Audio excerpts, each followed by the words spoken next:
Hello बच्चों, कैसे हो तुम लोग।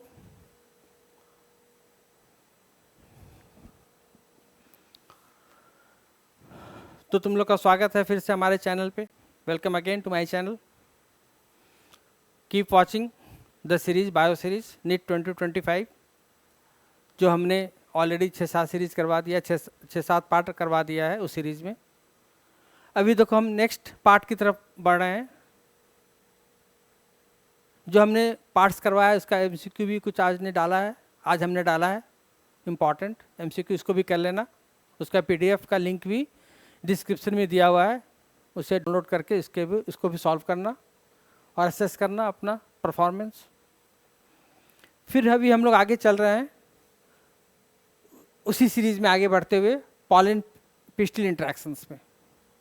ठीक है, देखो पॉलन पिस्टिल इंटरेक्शंस में क्या होता है कि जब पॉलिनेशन हो जाता है तो पॉलन ग्रेन्स कहाँ पे आता है? स्टिग्मा पे। पॉलिनेशन का definition you know, that transfer of pollen grain from anther to the stigma is called pollination. लेकिन पॉलिनेशन के बाद आगे का प्रोसेस भी तो है फर्टिलाइजेशन। तो पॉलिनेशन और फर्टिलाइजेशन के बीच का प्रोसेस जिसमें पॉलन पिस्टिल का इंट्रैक्शन हो रहा है, वो प्रोसेस क्या है? तो सबसे पहले देखो यहाँ पे मैं थोड़ा सा फिगर से तुम्हें समझाता हूँ कि सबसे पहले ये पॉलन ग्रेन्स कहाँ आया? स्टिग्मा पे आया। जब पॉलन ग्रेन्स आया तो ये राइट टाइप का पॉलन ग्रेन्स है या रॉन्ग टाइप का पॉलन ग्रेन्स है, इसको स्टिग्मा या पिस्टिल पहचानता है, रिकॉग्नाइज करता है। अगर रॉन्ग टाइप का है तो इसको रिजेक्ट कर दिया, और वो राइट टाइप का है मतलब कॉम्पेटेबल है तो उसको वो पॉलन ट्यूब बनने के लिए अलाउ करेगा। तो जब पॉलन ट्यूब बनेगा तो पॉलन ट्यूब कहाँ पहुँचेगा? ओव्यूल के अंदर तक। तो पॉलन ग्रेन्स का डिपोजिशन होना स्टिग्मा पे और पॉलन ट्यूब का बनना और पॉलन ट्यूब का ओव्यूल तक पहुंचना, इतने इवेंट को ही हम एक साथ बोलते हैं pollen pistil interaction. Got it? मैं इसे लिख देता हूं यहाँ पे कि सबसे पहले क्या होगा बताओ।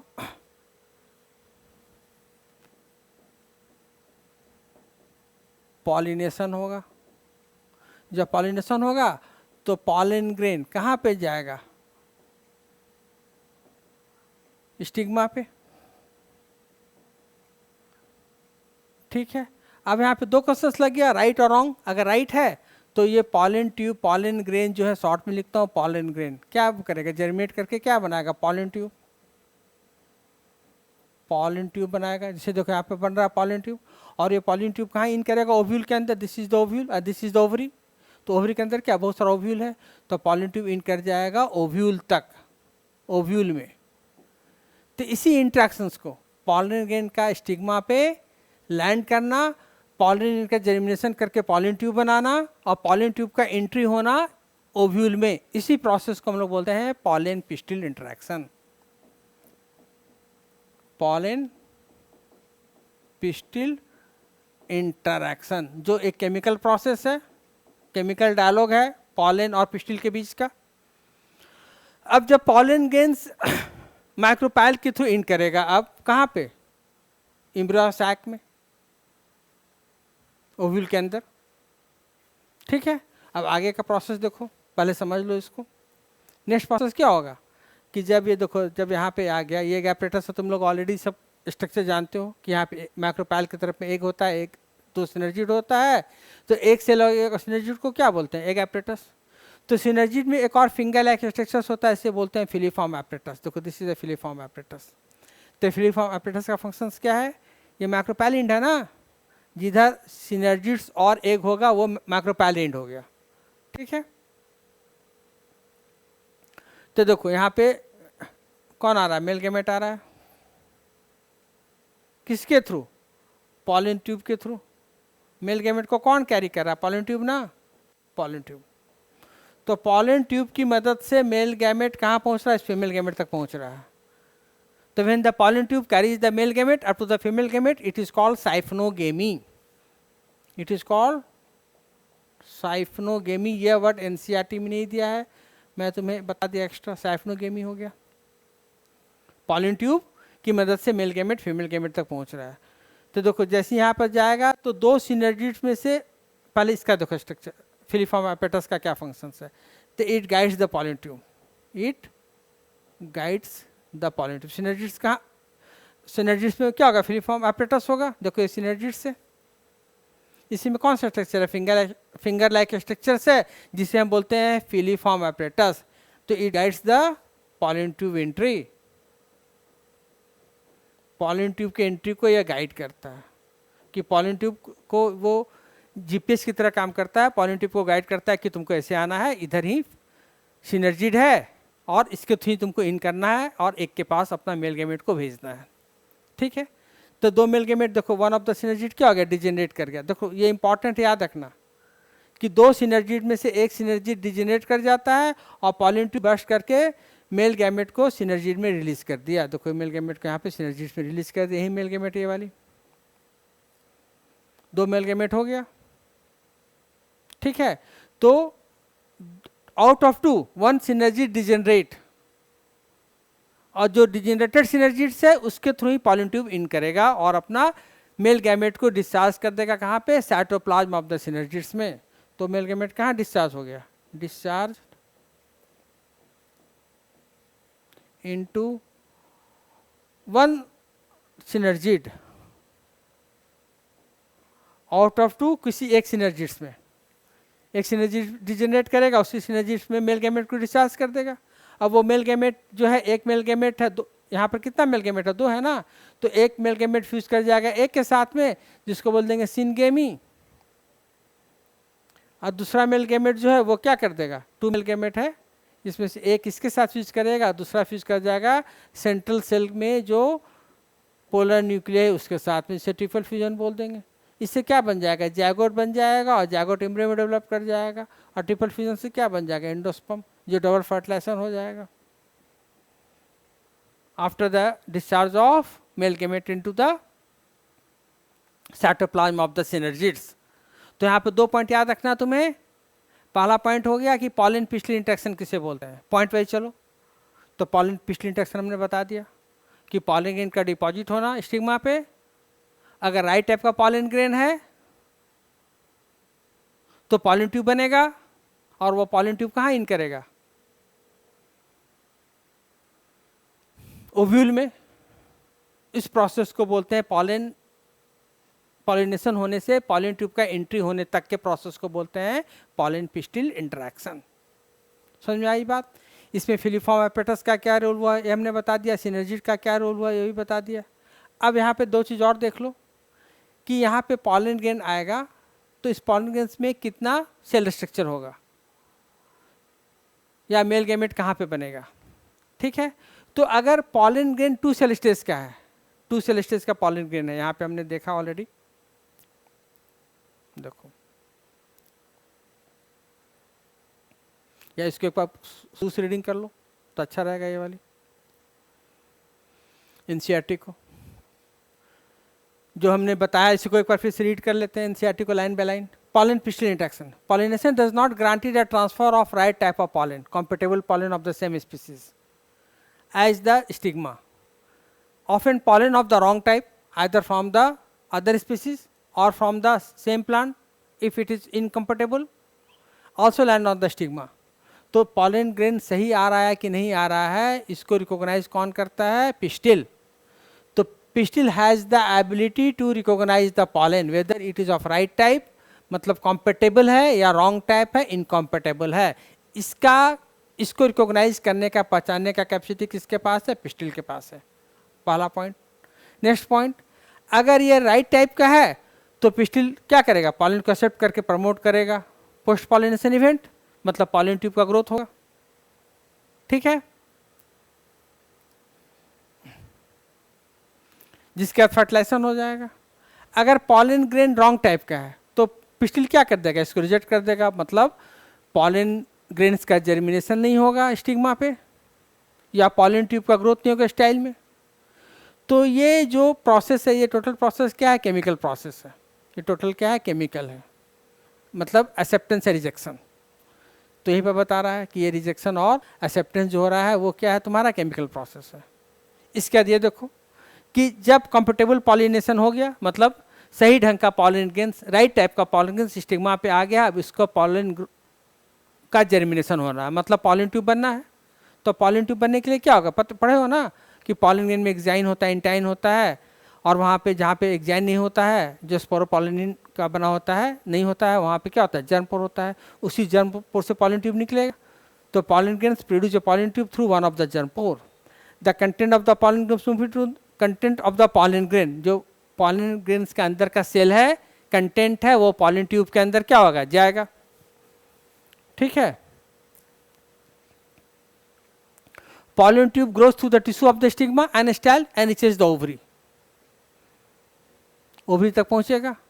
You would recall that in the some plant pollen grains are shed at the 2 cell stage. 60% में 60% प्लांट में एंजियोस्पर्म में पॉलन ग्रेन में 2 सेल स्टेज था ना, कौन कौन सा, वेजिटेटिव सेल और दूसरा generative cell, second generative cell. ये 2 सेल स्टेज में पॉलन ग्रेन रिलीज हो रहा है। तो अगर pollen grain 2 cell stage condition में रिलीज हुआ है तो वेजिटेटिव सेल रहेगा, जेनेटिव सेल रहेगा। तो यही जेनेटिव सेल क्या करता है, जानते हो ना कि जेनेटिव सेल से मेल गैमेट बनता है। Generative cell divides mitotically and form the male gametes. तो 60% प्लांट में 60% पॉलन ग्रेन्स में मेल गैमेट कहाँ बनेगा, स्टिग्मा पे। ये पॉइंट तुमको याद रखना है कि 60% सेल में 60% प्लांट के केस में जिसमें पॉलन ग्रेन्स में 2 सेल कंडीशन रहता है, 2 सेल स्टेज रहता है, तो उस कंडीशन में 2 मेल गैमेट्स का फॉर्मेशन होता है, growth of the pollen tube in the stigma. जैसे ही पॉलन ट्यूब बनने लगेगा वैसे ही जेनेटिव सेल डिवाइड करके 2 मेल गैमेट बना देगा। जब पॉलन ग्रेन्स में 2 सेल स्टेज है इन 60% ऑफ एंजियोस्पर्म में, रेस्ट 40% में क्या होगा, पॉलन ग्रेन्स में ऑलरेडी 3 सेल कंडीशन रहेगा। मतलब 3 सेल कंडीशन क्या हो गया,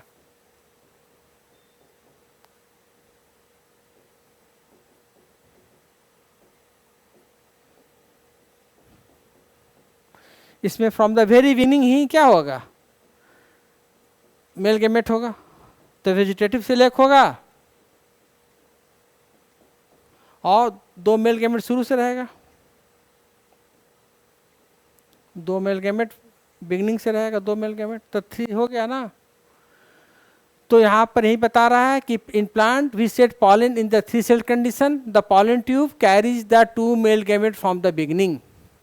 मतलब स्टिग्मा पे आने के बाद में मेल गैमेट नहीं बनेगा, पहले से ही उस पॉलन ग्रेन में मेल गैमेट रहेगा। Pollen tube after reaching the ovary enters the ovule through the micropyle, micropyle के थ्रू इन करेगा। इस प्रोसेस को हम लोग बोलते हैं, मैक्रोपाइल के थ्रू जब इन करता है इस प्रोसेस को बोलते हैं पोरोगेमी। इसको मैं क्लीन कर देता हूँ, यहाँ पर लिख देता हूँ। मैक्रोपाइल के थ्रू जब इन करेगा उस प्रोसेस को क्या बोलेंगे, पोरोगेमी।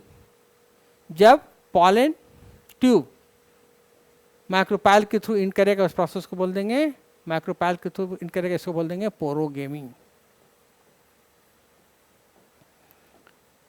मीन्स पॉलन ट्यूब जो है वो माइक्रोपाइल के थ्रू इन करके अंदर जाएगा। पॉलन ट्यूब का एंट्री किसके थ्रू हो रहा है, मैक्रोपाइल के थ्रू। इस प्रोसेस को क्या बोलते हैं, porogamy. And then enter one of the synergid, देखो ये इंपॉर्टेंट पॉइंट है, one of the synergid through the filiform apparatus. ये इंपॉर्टेंट पॉइंट है, याद करके रखना है, one of the synergid. Many recent studies have shown that filiform apparatus, से भी बहुत इंपॉर्टेंट पॉइंट है, this is also very very important, कि what is the function of filiform apparatus. The filiform apparatus is present at the macropylar end in the synergid of the synergids guide the entry of pollen tube. Pollen tube की entry को guide करता है, जो हमने बताया वो GPS का काम करता है। All these events from pollen deposition on the stigma until pollen tube enters the ovules are together referred to as the pollen pistil interaction। मतलब 2 प्रोसेस हो रहा है यहाँ पे। पहला प्रोसेस क्या है कि पॉलन का डिपोजिशन होना स्टिग्मा पे, एंड दूसरा हो गया कि पॉलन ट्यूब का जब जर्मिनेशन होगा, पॉलन ग्रेन का जब जर्मिनेशन होगा तो पॉलन ट्यूब बनाएगा और वह पॉलन ट्यूब इंटर करेगा ओव्यूल में। इसी दोनों को मिला के हम लोग बोलते हैं पॉलन पिस्टिल इंटरेक्शंस। समझ में आई बात? As pointed out earlier, pollen pistil interaction is a dynamic process involving the pollen recognition followed by promotion or inhibition of the pollen. The knowledge gained in this area would help the plant breeder in manipulating the pollen pistil interactions even in incompatible pollination to get the desired hybrids. तो ये process हो गया। अब देखो कि pollen germination के लिए क्या चाहिए होगा, कौन सा केमिकल चाहिए होगा। तो यहाँ पे एनसीईआरटी में जस्ट लिखा है कि 10% शुगर सॉल्यूशन लेंगे तो पॉलन ग्रेन जर्मिनेट करके पॉलन ट्यूब बनाएगा। तो पॉलन ग्रेन का जर्मिनेशन होने के लिए, मतलब पॉलन ट्यूब का फॉर्मेशन होने के लिए,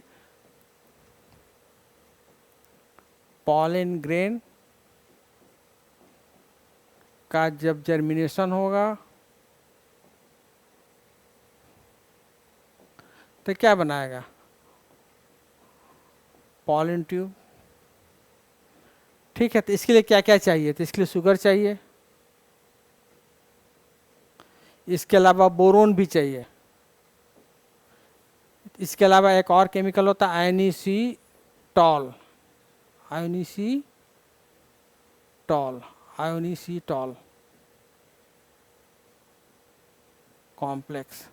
तो यहाँ पे 3 चीज़ें, शुगर, बोरोन और आयोनिसिटॉल का कॉम्प्लेक्स का जरूरी होता है यहाँ पे पॉलन जर्मिनेशन के लिए। तो बोरोन भी एक इम्पॉर्टेंट है एलिमेंट जो कि पॉलन ग्रेन को जर्मिनेट करके पॉलन ट्यूब बनाने में हेल्प करता है। शुगर तो चाहिए ही होगा। तो ये था तुम्हारा पॉलन ट्यूब का जर्मिनेशन होना, पॉलन ट्यूब का ग्रोथ होना, सॉरी पॉलन ग्रेन का जर्मिनेशन होना, फिर पॉलन ट्यूब का बनना, और वो पॉलन ट्यूब का एंट्री ओव्यूल के अंदर होना। और फिर जो ओव्यूल के अंदर हो गया तो पॉलिनेशन का सारा इवेंट खत्म हो गया, अब फर्टिलाइजेशन का इवेंट स्टार्ट हो गया कि पॉलन ट्यूब इन किया। फिर से ध्यान से देखना, पॉलन ट्यूब इन किया किसके through, one of the synergid याद रखना, वन ऑफ द सिनर्जिड्स के थ्रू इन किया। इसको कौन गाइड किया, फिलिफॉर्म एपरेटस। ये 2 पॉइंट इंपॉर्टेंट है। इसके बाद 2 मेल गैमेट रिलीज हो गया, कहाँ पे, साइटोप्लाज्म ऑफ सिनर्जिड्स। यहाँ पे 2 मेल गैमेट रिलीज हो गया साइटोप्लाज्म ऑफ द सिनर्जिड्स में। और जब मेल गैमेट रिलीज हो गया तो आगे का प्रोसेस फर्टिलाइजेशन, डबल फर्टिलाइजेशन होगा। तो देखो ये सी फिगर ये था, LS of pistil showing path of pollen tube growth, D में था in large view of an egg apparatus showing entry of pollen tube into a synergids, pollen tube in किया synergids में। नेक्स्ट है discharge of the male gamete into the synergids, cytoplasm के synergids में, and movement of the sperm, मतलब male gamete one into the egg means जब move करेगा तो एक के साथ फ्यूज किया।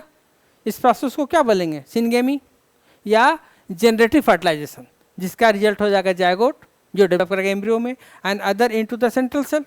और दूसरा मेल गैमेट किधर मूव करेगा, सेंट्रल सेल, जिसमें 2 पोलर न्यूक्लियाई है। तो यहाँ पर चूंकि 3 न्यूक्लियाई का फ्यूजन होगा, इसलिए इसे क्या बोलेंगे, ट्रिपल फ्यूजन, जिसका प्रोडक्ट हो जाएगा एंडोस्पर्म। ठीक है, ट्रिपल फ्यूजन को हम लोग वेजिटेटिव फर्टिलाइजेशन भी बोलते हैं। तो यहाँ पर डबल फर्टिलाइजेशन हुआ ना, जो ऑलरेडी हमने कर चुका, हम लोग कर चुके हैं डबल फर्टिलाइजेशन के बारे में, कि at a time 2 male gamete fuse करता है एक ही स्ट्रक्चर में। एक मेल गैमेट फ्यूज करेगा एक के साथ में और दूसरा मेल गैमेट फ्यूज करेगा इस पोलर न्यूक्लियाई के साथ में। तो एक के साथ फ्यूज करे तो उसको सिनगेमी बोलेंगे या जेनेटिव फर्टिलाइजेशन बोलेंगे, और 2 पोलर न्यूक्लियाई के साथ फ्यूज करेगा तो उससे हम लोग ट्रिपल फ्यूजन बोलेंगे, क्योंकि 2 पोलर न्यूक्लियाई है और एक न्यूक्लियाई मेल गैमेट का है, तो 3 न्यूक्लियाई का इन्वॉल्वमेंट है इस फ्यूजन में, इसलिए ट्रिपल फ्यूजन बोलते हैं या वेजिटेटिव फर्टिलाइजेशन बोलते हैं, जो कि एंडोस्पर्म बनाता है। और यही एंडोस्पर्म न्यूट्रिशन प्रोवाइड करेगा to the developing embryo. Clear हो गई बात। अब देखो एक और टॉपिक है आर्टिफिशियल हाइब्रिडाइजेशन, कि ब्रीडर जो वो आर्टिफिशियल हाइब्रिडाइजेशन करना चाहता है, मतलब एक प्लांट का पॉलिनेशन को दूसरे प्लांट पे डाल के पॉलिनेशन करा के फिर इसको हाइब्रिडाइज कराएगा, पॉलिनेशन देन फर्टिलाइजेशन। तो breeder is interested in crossing different species and often genera to combine the desirable characters to produce commercially superior varieties. Artificial hybridisation is one of the major approaches of the crop improvement programme. तो crop को improve करने का programme है जिसे हम लोग बोलते हैं आर्टिफिशियल हाइब्रिडाइजेशन। ठीक है, in such cross experiment it is important to make sure that only the desired pollen grains are used for the pollination and the stigma is protected from contamination from unwanted pollen. This is achieved by the emasculation and bagging technique. जैसे समझ लो कि एक plant है, इसका pollen grain से है ए plant, हम चाह रहे हैं कि बी प्लांट पे इसका पॉलन ग्रेन जाए, मतलब बी प्लांट का हम लोग क्या स्टिग्मा यूज़ कर रहे हैं, फीमेल पार्ट, ए का क्या यूज़ कर रहे हैं, मेल पॉलन ग्रेन्स। अब मान लो बी प्लांट में क्या है, मेल पार्ट भी है, तो ये चांस है ना कि इसका पॉलिनेशन इसके स्टिग्मा पे जाए, जो हम लोग नहीं चाह रहे हैं। तो क्या करते हैं, पहले इसका इमेस्कुलेशन करते हैं। इमेस्कुलेशन मतलब कि इस एंथर को ही हम लोग रिमूव कर देते हैं। एंथर को हम लोग क्या कर दिए, रिमूव कर दिए फ्लोरल बड से। तो देखो, if the female parent plant bear the bisexual flower, देखो ये वाला फीमेल पेरेंट इसमें बाइसेक्सुअल फ्लावर है, the removal of anther from the flower bud before the anther dehisces using a pair of forcep is called emasculation. तो हम लोग क्या कर दिए कि इसको हम लोग हटा दिए। तो इसको हटा देंगे तो क्या बच जाएगा, कल ही फीमेल पार्ट बच जाएगा ना, स्टिग्मा बच गया ना, पिस्टिल बच गया ना ये। तो अब यहाँ पे दूसरा अनवांटेड पॉलन नहीं है, तो इसलिए इसको क्या कर देंगे, इसको कवर कर दिए, बैगिंग कर देंगे। तो emasculated flowers have to be covered with a bag of suitable size, generally made up of butter paper, to prevent contamination of its stigma with unwanted pollen। अगर मान लो इसको कवर नहीं करेंगे तो हो सकता है कि ए का नहीं आए, सी प्लांट का पॉलिनेशन से आ जाए, डी प्लांट का पॉलिनेशन से आ जाए, बी प्लांट के स्टिग्मा पे, तो इसको कॉन्टेमिनेट करेगा। हम क्या चाह रहे हैं, हम चाह रहे हैं कि ए प्लांट का ही पॉलिनेशन जाए बी प्लांट की स्टिग्मा पे। तो अब बी प्लांट है बाइसेक्सुअल, तो पहले हम लोग एंथर रिमूव कर दिए, इसको इमेस्कुलेशन बोल दिए। तो अगर फ्लावर बाइसेक्सुअल है तो पहला प्रोसेस क्या हुआ, इमेस्कुलेशन। दूसरा प्रोसेस क्या हुआ, बैगिंग। ये हो गया बैगिंग। बैगिंग मतलब इसको कवर्ड कर दिए, बैगिंग कर दिए।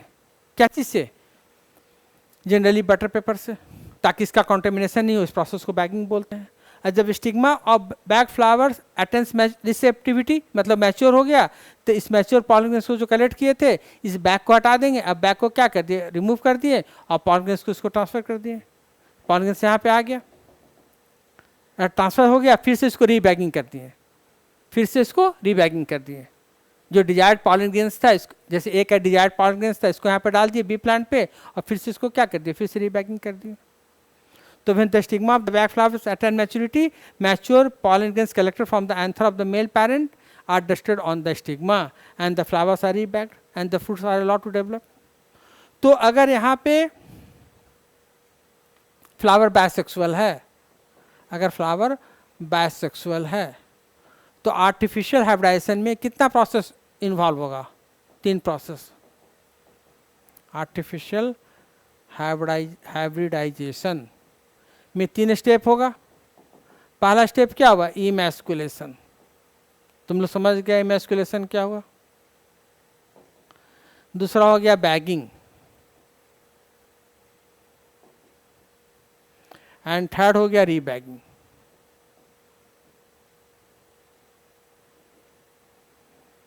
समझ में आई बात। लेकिन अगर फ्लावर यहाँ पे यूनिसेक्सुअल है, आर्टिफिशियल हाइब्रिडाइजेशन करना है, तब यूनिसेक्सुअल है तो इमेस्कुलेशन की जरूरत ही नहीं है, क्योंकि एक ही सेक्स है। बाइसेक्सुअल में क्या होगा कि दोनों सेक्स है ना, मेल एंड फीमेल दोनों है, तो मेल एंथर को हटा देंगे सो डैट की सेल्फ पॉलिनेशन नहीं हो, तब तो इमेस्कुलेशन करेंगे। अगर फ्लावर ऑलरेडी यूनिसेक्सुअल है तो उसमें एंथर है ही नहीं, तो एंथर हटाने की जरूरत ही नहीं है। एंथर को हटा रहे हैं तो इसी प्रोसेस को तो इमेस्कुलेशन बोल रहे हैं। ठीक है, removal of anther from the flower bird before the antherdesis using a pair of forceps is necessary। This step is called the emasculation। तो emasculation का सिंपल प्रोसेस क्या हो गया, रिमूवल ऑफ एंथर। अगर फ्लावर बाइसेक्सुअल है तो, अगर flower already unisexual है तो एंथर है ही नहीं, तो हटाना ही नहीं। जब है ही नहीं कोई चीज़ तो हटाएंगे क्या, नहीं हटाएंगे। तो इसमें क्या होगा प्रोसेस, सिंपल बैगिंग एंड रीबैगिंग। क्योंकि इसका हम कोई वांटेड पॉलन ग्रेन्स चाह रहे हैं ना, तो अनवांटेड पॉलन ग्रेन्स इसके स्टिग्मा पे नहीं हो, इसलिए प्रिवेंट करने के लिए इसे कवर कर देते हैं। जब स्टिग्मा मैच्योर हो गया और जो पॉलन ग्रेन्स हम लोग चाह रहे हैं, तो बैग को हटाएं, पॉलन ग्रेन को डस्ट किए, फिर से रीबैगिंग कर देंगे। समझ में आई बात। तो अगर यूनिसेक्सुअल है तो 2 ही प्रोसेस होगा। अगर फ्लावर यूनिसेक्सुअल है तो artificial hybridisation, H means artificial hybridisation का 2 ही प्रोसेस हुआ, बैगिंग एंड रीबैगिंग।